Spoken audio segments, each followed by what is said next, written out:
So the sun's setting and Tara is just putting Crusoe to bed over there. And in front of me is a bloody huge elephant.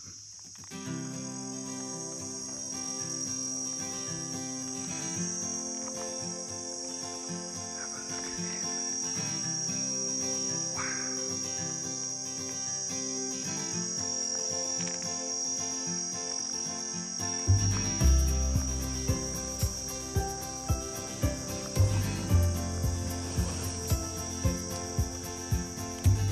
It is our first night in Etosha this evening and the sky is putting on quite the show. Where's the birdies?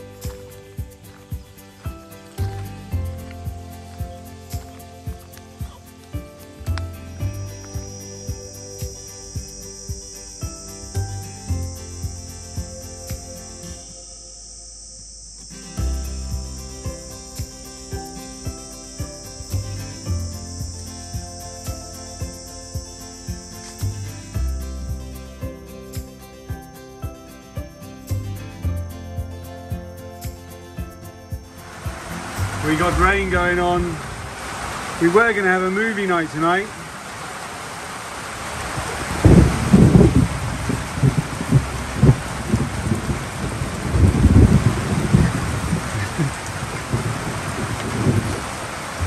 How's it going? Is it dry in there? It's amazing. Is it? Is Crusoe awake? No. What does this mean for the safari tomorrow? Not ideal. It means most of the wildlife disperses, so it might be a bit tricky to see anything. Yeah. Fingers crossed. Fingers crossed. Well, that was quite a night last night, wasn't it? That was amazing. We went to bed with an elephant outside. Most extraordinary sunset. And then in the early hours of this morning, probably at about 3:30, 4 o'clock, we were woken up by the sound of lions in the distance. And let's not forget the enormous thunderstorm we went to bed with. Today we're going to head into Etosha itself, but we've had a bit of a slow start, so instead of rushing off, we're going to have a bit of a leisurely breakfast. And I am going to try and make pancakes.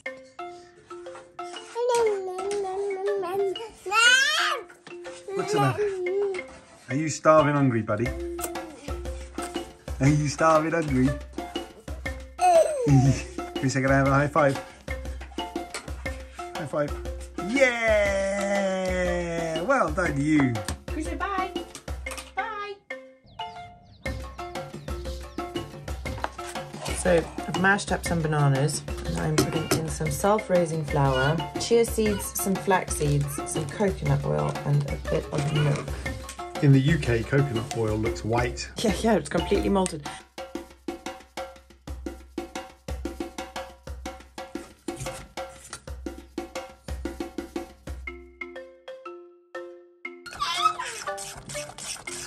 What's going on down there?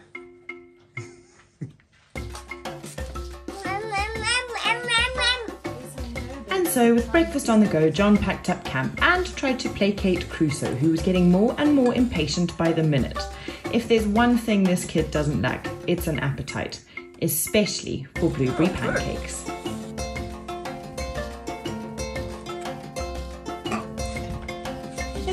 You're welcome. You're welcome. Everybody's busy eating, and that's super important because today is going to be a long and busy day. We've got 170 kilometers to cover, almost entirely through a national park called Etosha, Namibia's best national parks for wildlife. Okie dokie, that's breakfast done. Camp packed up. Let's go see some animals. Crusoe, are you ready?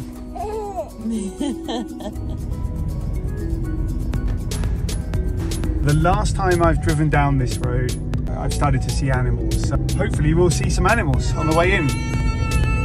And just like that, we spot our first animals. Wildlife here doesn't give two hoots that we're driving alongside it. Very used to seeing lots of vehicles, so Yeah. they're very relaxed, which is great. Yeah. Aren't they pretty? Yeah. So I've just just reading the little leaflet that we were given at the gate, and it's really cool actually. Etosha is one of Namibia's oldest national parks, and actually one of the oldest national parks in the world. It was proclaimed in 1907. So 2007, if you can do your maths like I can, they celebrated 100 years of conservation here. What I'd like for you to do now, because you can do your maths, is work out exactly how old the national park is.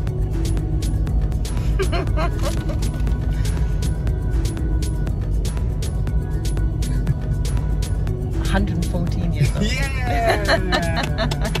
It was the largest nature reserve in the world at 90,000 square kilometres. All of that land just about was taken back eventually, and it was reduced to just over 22,000 square kilometres.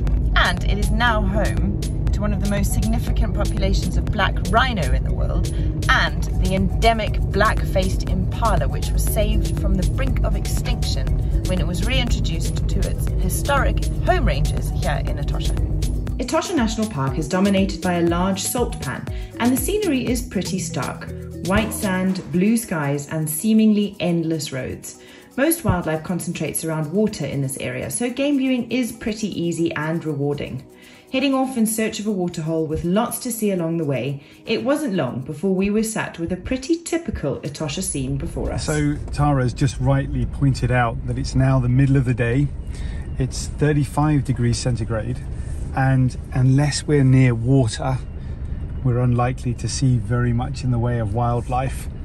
So the very fact that we've got a bunch of wildebeest right here is a good indication that more animals are somewhere close by, and that there's a watering hole somewhere. I see some giraffe up ahead. Ostriches. And ostriches. Oryx. Springbok. And a lion. No.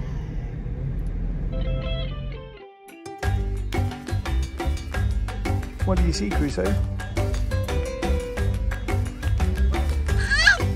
Yeah, it's the giraffe.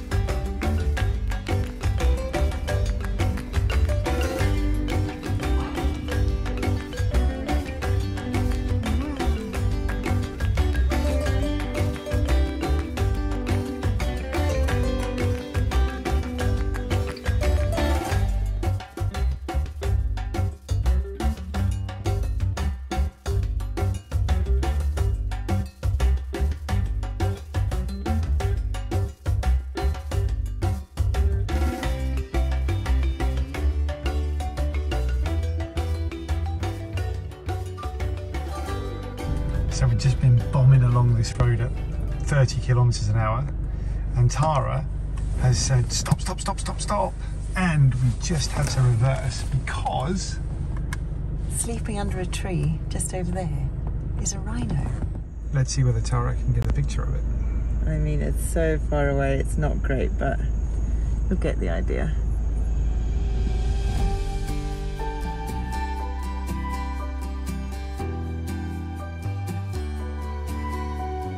Just en route to the Etosha Pan lookout, which is pretty cool because it's kind of like this jetty jetting out into the pan. There we are, right out in the pan on our own.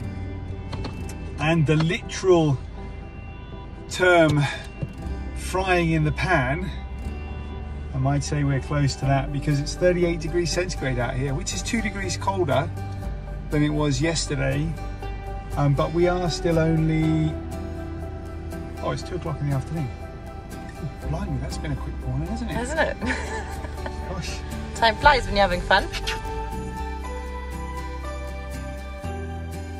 So after baking slightly in the middle of the Etosha Pan, Yeah. and satiating Crusoe's curiosity with a herd of zebra,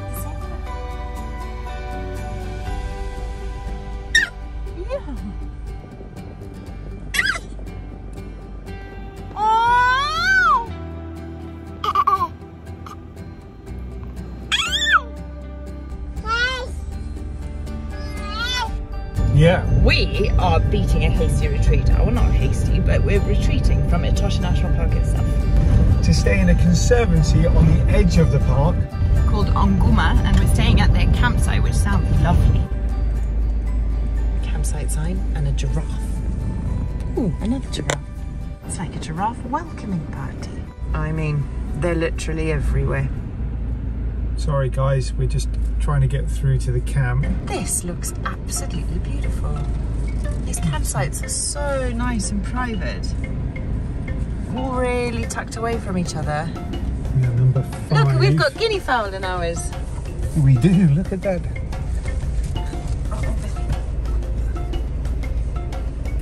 Look at this place. Luxury, boys. Luxury. Luxury. Can explore. That's it, tents up. What are you two doing? So we're in survival mode, Dad. I think it's 40 degrees today again. So Crusoe and I are having a bit of a bath.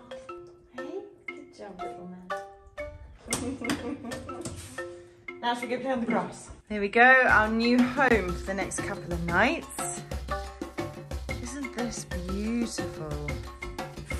Right in the bush. And so we settled into camp life once more, having a drink at the main bar with the most amazing views over a very active waterhole, where we were joined by elephant and giraffe. It was magic.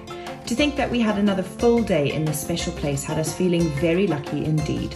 But that night, the rains came again, and it was almost as if the rumbling thunder was warning us of trouble, because the next morning, everything changed.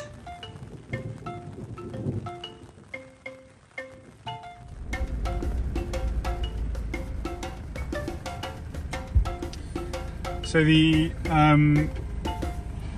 plan is changing because, of course, a few weeks ago, a new COVID variant was found. It's called Omicron or something along those lines.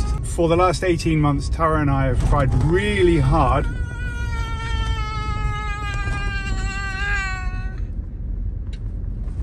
we're going over bumps and Crusoe quite likes that.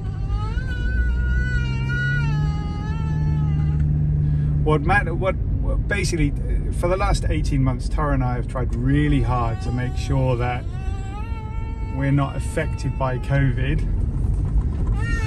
So, as John was trying to explain earlier when Crusoe was singing over the bumps, we have had to change our plans.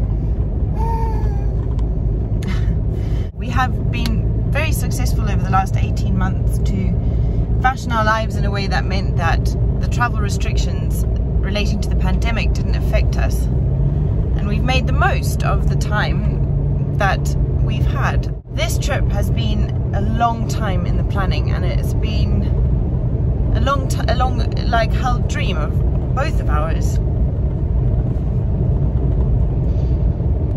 Anyway, we are heading now north towards the border with Zimbabwe prematurely, because the Zimbabwe government last night announced that all travellers arriving into Zimbabwe will have to quarantine for 2 weeks.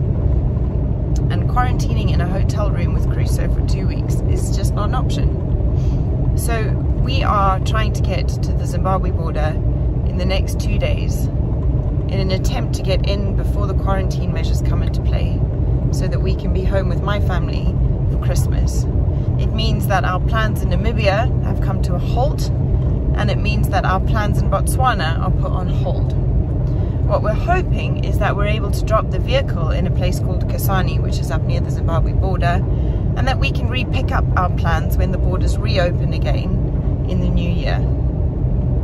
But to say that we're both devastated, furious, frustrated would be a serious understatement. We had 1,500 kilometers to drive in 2 days, 12 solid hours on the road, and we needed to find somewhere that could do a PCR test for us and turn it around in less than 12 hours. To say we were stressed would be a serious understatement. With some incredible help from some friends in Namibia and across the border in Zimbabwe, we found a clinic in a small town called Rundu that could help us. We booked our Namibia trip through a company called ATI Holidays, who were nothing but brilliant in helping us with everything on this day. We can't recommend them enough if you're thinking of heading this way, and the links for their information is below. As is often the case, just when the pressure felt like it was getting too much, The universe sent a little angel to make us smile, and suddenly everything felt just fine again. TheNewbys. I knew it as soon as I did, because I had you one of your YouTube videos. So yes. So that's it, yeah. That's our PCR test done. So by some lovely ladies who watch our YouTube channel. That's cool, isn't it? In Namibia. Yeah, brilliant. Love it. Thanks for watching. Thanks, guys. That's amazing. Okay, so that's another 2 PCR tests done and another £150 spent on being tested for COVID. I think when we get into Zimbabwe, if that's what happens, we'll have to be tested again. Oh, these PCR tests, they're starting to really add up.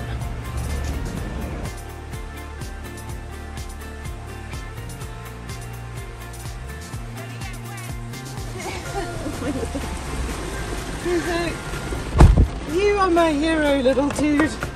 The way this kid rolls with the punches is something else. All right, so that's the PCR test done. Now we just have to hope for a negative result. Of course. The latest update I've had from Zim while we were sat in there is that they're expecting an announcement either tonight or tomorrow on what all of this nonsense means. So what we've done is the PCR tests in preparation for crossing into Zimbabwe tomorrow, or if that's not going to work or we don't need to do that, we'll go into Botswana and reverse our itinerary so that we don't waste the extraordinary amount of money we've just spent on PCR tests. Again. What you looking at, Crusoe?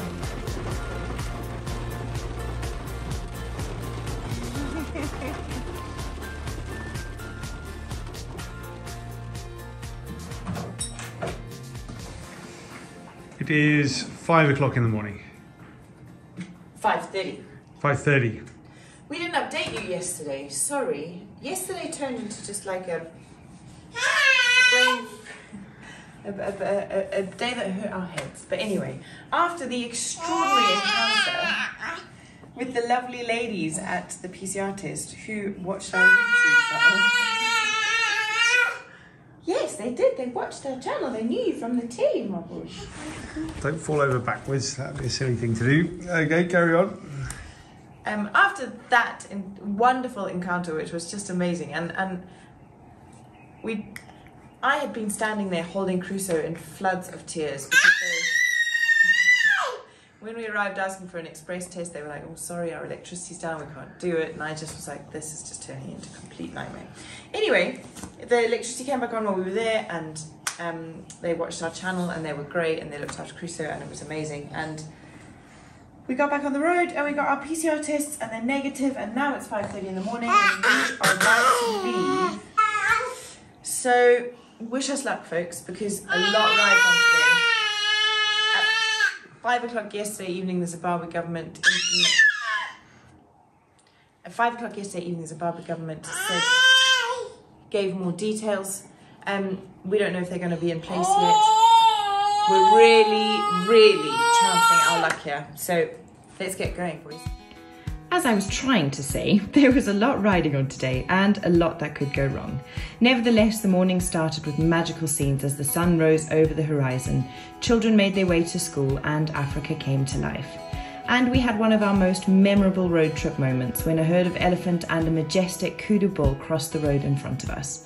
This will forever be a bittersweet memory, torn between enjoying the beauty of the spectacle in front of us and the feeling of immense disappointment that we couldn't stay a little while longer and linger with these magical beasts. Next time.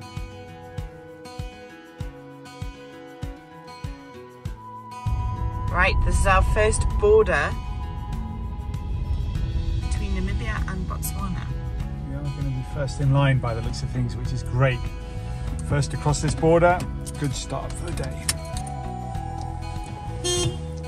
Oops. It is so beautiful in the mornings here. It's already about 26 degrees, I think. The birds are singing, the air is fresh. And check this out. In the car park at the police station is elephant dung.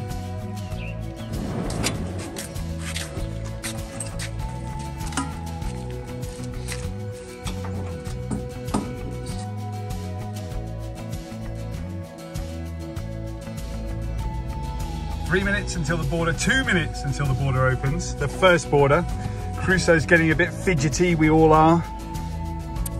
First one's through the gates.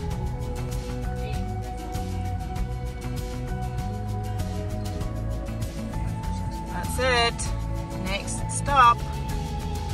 Botswana. We are literally the first people in. They're having to open the gates for us. That's great. Isn't it? Ngoma border post. Look, Crusoe, that's your first baobab.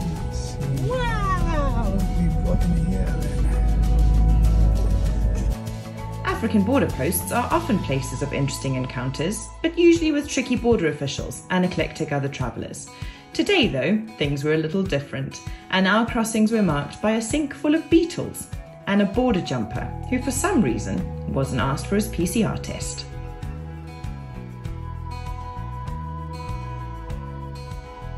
Tara's still inside, just dotting the I's and crossing the T's, so to speak. I think we're going to get in. We're in. Are we in? We're in. Let's get out of here. That, friends, is Zimbabwe. We had made it. We were safely in Victoria Falls and even Crusoe was celebrating. Make sure you tune in next week as we visit the mighty falls themselves, take to the skies for a flight of angels, scale a suspension bridge unlike any other, and visit a very special project that we can't wait to tell you about. Please remember to hit that thumbs up, leave us a comment, and do subscribe if you haven't already. We will see you next week.